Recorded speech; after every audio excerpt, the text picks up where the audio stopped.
When working with Vizrt, one of the major things that you're going to have to deal with within the scene tree is your containers and working with containers. So containers can contain geometries, functions, or plugins, or other properties that we can use to design the scene. So what I just did is drag a sphere into our scene tree here. You can see that when we do that, it created a container, and a container by default has three options. It has an eyeball, it has unlock and a lock setting, it has a transformation access, and then if it's a geometry, it actually is going to carry that little icon of the particular geometry that we put in there. And the way that it works is that if you just click on that icon, it will expose the properties over here in the properties window. So this little icon with the X, Y, and Z is called the transformation editor. And when we click on that, it exposes the transformation editor over here in the right.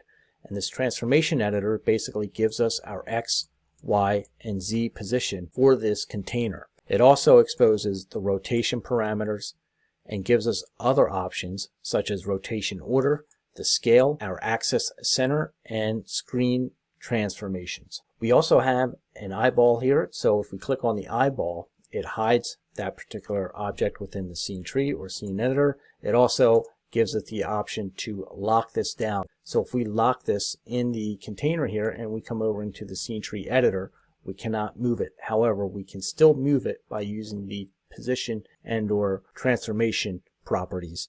Organizing your containers is going to be huge, especially when you get multiple containers within a scene, and there are several ways you can do that.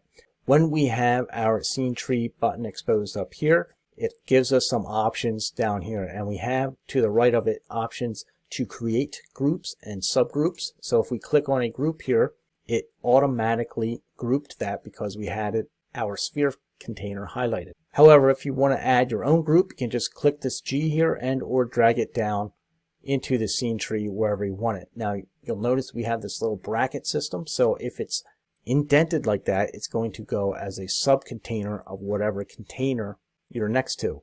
If we want it to go parallel, we can just drag it up, and you can watch for the little icon there to drop it where you need to. At any time, if you want to rename a container, you can double click on it and it will expose the name, so you can rename it that way, and or you can right click on it and you can also rename it that way. If we right click on any container, you're going to get some additional information. So you can add text info for some of these, and this just provides a little text box here. So if you want to leave some information for someone when they open up this scene, you can. And if we right click again, you get options such as add script. We can add a material, and there it added a material to it.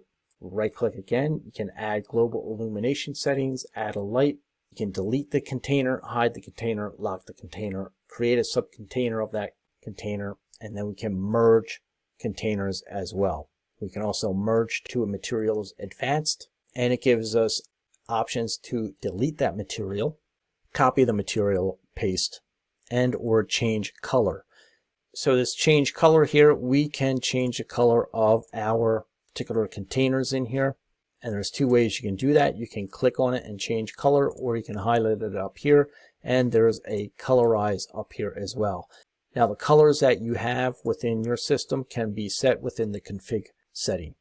Now you can also copy or duplicate containers over here in several ways.